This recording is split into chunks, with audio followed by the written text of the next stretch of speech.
All right. So you want to do a side project, you want to finish it, you want to know why you're never actually finished anything, why you have started like 500 different things, bought 400 different domain names, but you never really finished anything.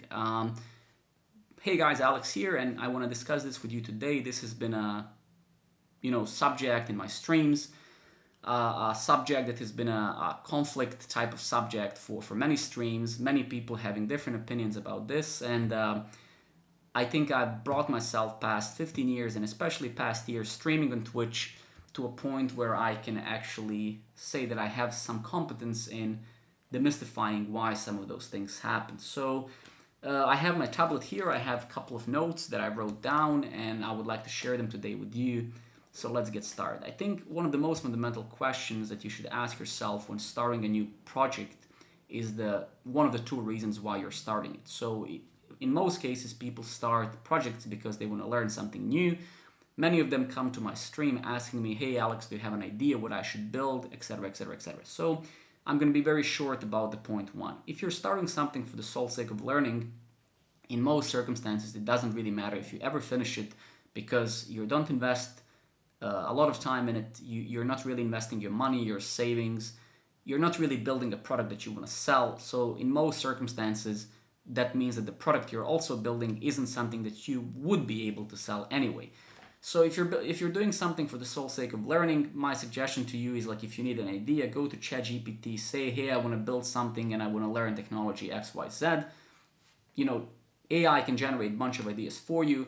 And honestly, this video is not going to be about this, because I want to talk about projects that you maybe want to build to start a company one day, to make some side income, to make some passive income. And for the rest of this video is going to be primarily about that. So again, if you want to learn something, you can find 5 billion different topics that you can build, because again, at the end of the day, your goal isn't building something that people want to use necessarily. Your goal is to just learn new technology. And in most circumstances, that's going to be some CRUD operation or some UI with some input and output, whatever.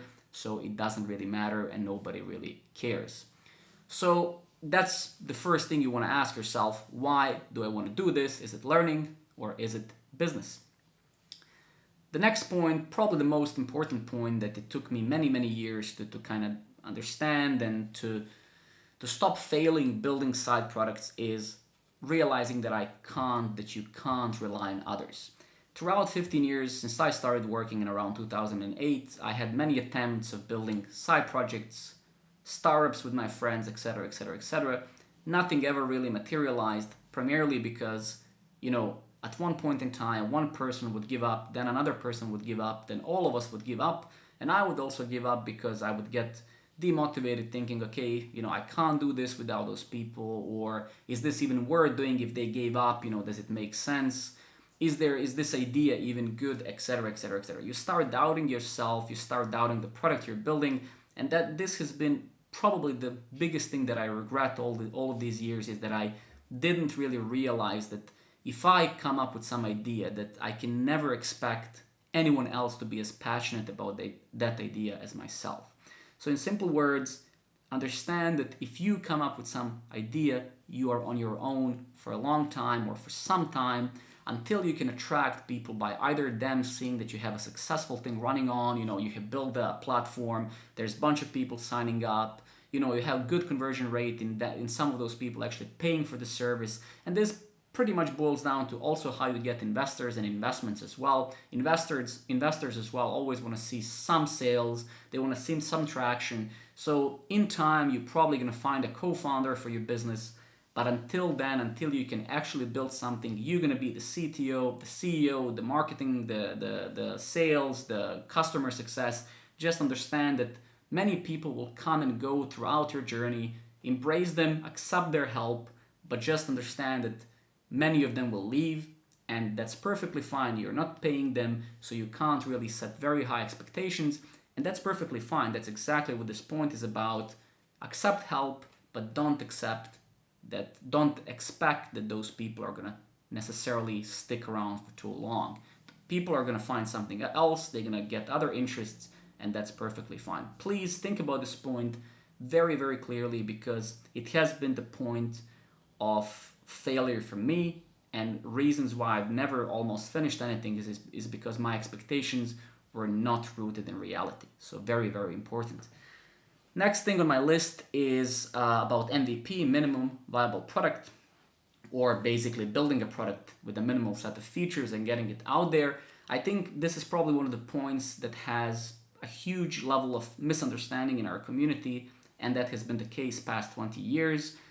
Recently in one of my streams we had a huge discussion about this, is because a lot of people, especially younger developers, think that through like they read lean startup or some book where you see all over the place ship fast, fail fast, etc, etc, etc. I think I can't emphasize enough how important it is that no matter what stage you are as an experienced engineer is to build good foundation of anything. MVP doesn't mean bad viable product. It doesn't mean just build something and push it out there. MVP doesn't mean any of that. You have to, if you're building a product, like for example, if we take Programmer Network as an example, if you're building everything on your own, and if you don't, for instance, document things, you're gonna lose so much time trying to figure out 3 weeks later what you did. What did I do with this firewall? What was the Cloudflare rule that I've set? Oh man, what was this container doing? So if you don't document your infrastructure, if you don't create dynamic living diagrams. So for example, you're going to host something, you're going to start building a product, maybe you're going to have some API, some front end, you're going to have maybe a Postgres database, MongoDB. That's going to start very simple. Then at one point you're going to add Redis, for instance, for some memcache. Then you're going to add some reverse proxy like Nginx, right? Then you're going to add some gateway, etc, etc, etc. As you go throughout this journey, you have to make this a living diagram. You have to constantly document those things, those tiny little things. You're going to SSH into your remote server. You're going to set some UFW rule, right? Some firewall rule. You're going to allow some traffic from somewhere, block traffic from somewhere else. You have to document those things. Documentation should be an integral part of this journey, especially early on, and also throughout this journey, because at one point in time, if you do succeed, think about it this way. Imagine that you build a good foundation of software and you actually manage to make some money to hire one more developer.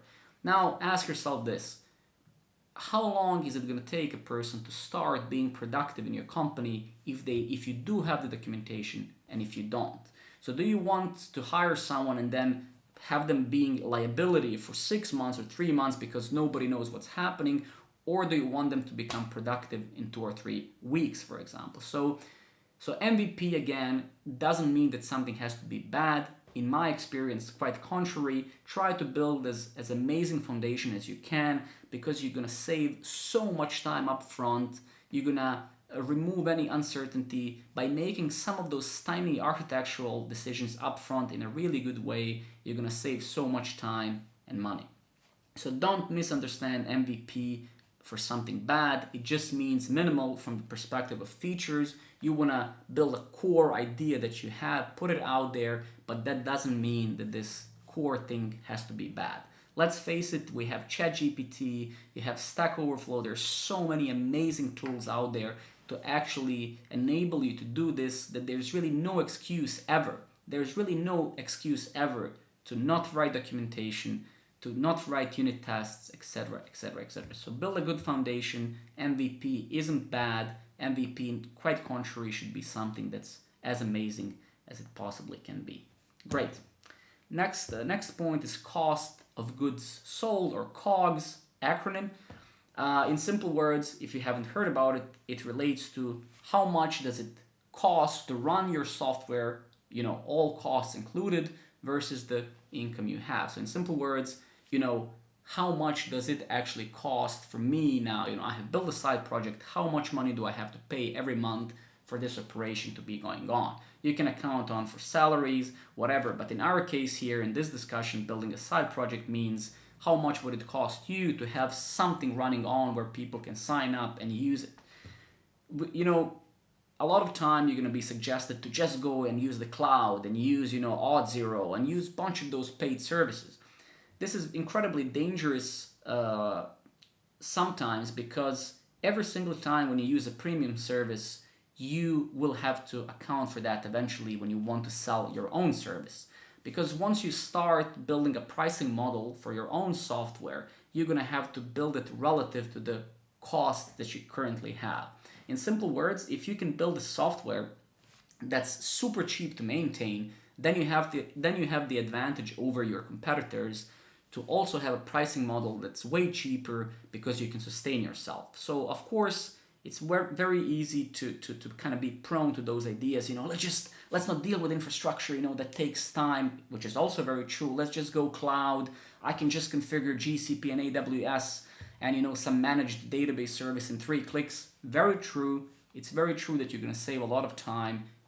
Absolutely true, but keep in mind this is going to increase your costs drastically, and you have to keep this in mind. So if you can, as I did, for example, with Programmer Network, to set up all Dockerized environment, let's say on Hetzner, where I'm using, or Linode, or any really bare metal machine, that's going to cost you a lot less money than any of the cloud services. Of course, this comes with the assumption that you know how to set up, how to use Docker, how to set this up, how to create a Docker network. But actually, once you set this up properly, once you document it, once you put it behind the firewall, for example, right now, Programmer Network is really routed through the Cloudflare, so all of the traffic only goes to the Cloudflare IP addresses, IP ranges.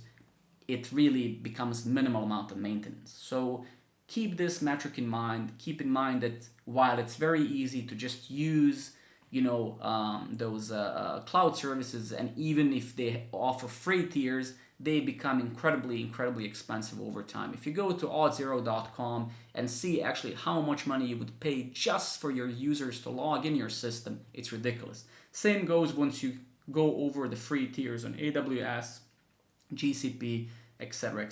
So keep this metric in mind. Lower you can keep the cost down, lower you can keep your pricing model, which means you can give yourself the benefit of selling the service that you're selling cheaper than your competitors. Awesome. Next point is about priorities and making people around you, close people around you, aware of what you're doing. It's very common for us software engineers to start things throughout our career. Like I probably have like 150 private repositories of all of the mind-blowing ideas that I thought that are going to change the world, and I never finished them. This comes with the cost of our spouses, for example, my wife that I've been with for 15 years, not really taking us that seriously anymore, because once you start so many things and you don't finish, then it becomes almost like a video game for your closed family. They don't really think that you're doing something for real. They just think, oh, Alex is just learning some new technology or trying something out new. Once you decide to do something for real, sit with your wife, your husband, your family, whatever. Tell them that this is important to you. Tell them that you're going to allocate time for this. Tell them that this became a priority for you, that you're no longer play video games. You're no longer going to be playing your guitar. You're going to be building your product. Share this with everybody around you so they can support you. They can listen to you. They can maybe share some ideas with you as well. Talk about with your friends, with your colleagues, go to work, tell them, hey, I'm building, at my work, for example, everybody knows my CTO, my CEO, the founder is there. They know that I'm building Programmer Network. I'm asking them questions. I'm asking them for ideas. So try to build your persona around the product you have. Go to your LinkedIn profile. You can see, if you check my LinkedIn profile, I alongside my current role at the company where I work, I also have like founder of Programmer Network. So build this feeling around yourself so you feel truly that you're building a product and that you're talking about it to everybody. So do this, you're going to feel really good. It's going to become real. You're going to feel that it's something that's part of you and not yet another hello world thing that's never going to be leaving your private repositories on GitHub. Great. Next 2 points and we're done. Don't plan too much. This is kind of a bit silly thing to say. Is like, why wouldn't I plan? The thing is, there are 2 things that are very dangerous when you're doing a side project like this, assuming you have a full-time job and family like myself. Planning too much and keeping your expectations very high is something that most of us do, and we set ourselves up for failure. So for example, I remember past probably 15 or even 20 years, I had a Trello board once. I used it back then, and I would start a project. I would plan 500 tasks, features and stuff. I would allocate time, I would put them in a calendar, but then reality would kick in, having a kid and a wife and a full-time job, things don't always go as you plan. So you start, getting those notifications one by one how you didn't meet the deadline, didn't meet the deadline, didn't meet the deadline, and this really kills your motivation.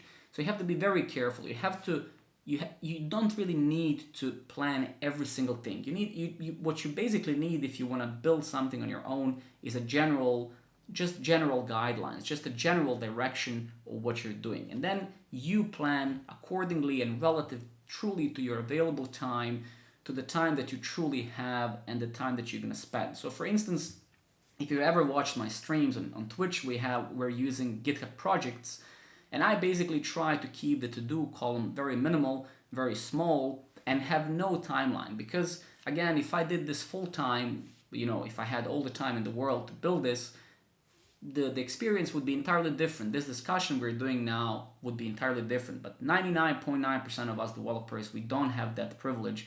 We don't have that time to spend on. So you have to plan and set your expectations up relative to reality, that sometimes you're going to get sick, sometimes you're going to be on vacation, sometimes you're going to get tired from work and your kid and your partner, and you're not going to be able to do it. So in simple words, you have to keep your expectations aligned with reality, and you can't plan too much. It's incredibly important to understand this. A couple of months ago on LinkedIn, I'm following Eddie Osmani. He's one of the leading engineers of Chrome project on Google, and he shared this picture that really stuck with me. It's like there's like a simple picture with a bunch of green dots, and then there's like 2 or 3 red dots in between those green dots, and it says, I think it says like consistency isn't about perfection, it's about continuity. So in simple words, if you take those green dots as days in a month or a year or whatever, there's going to be some times that you're going to skip, some days, some weeks even. But as long as you keep the continuity and consistency and keep showing up after that, you're going to get sick, you're going to have a cold, you're going to feel tired again, that's perfectly fine. Don't expect that you're going to be showing up every single day for a year or 2 or 3, because and this going back to the expectations and planning points, if you expect this from yourself, you have already failed. So this is not about showing up every day and doing something for 8 hours. You will not do that. You just have to show up whenever you can, do 1, 2, 3 hours of time into whatever you're doing, and trust me, you're going to see the results. If you don't believe me, go to programmer.network now.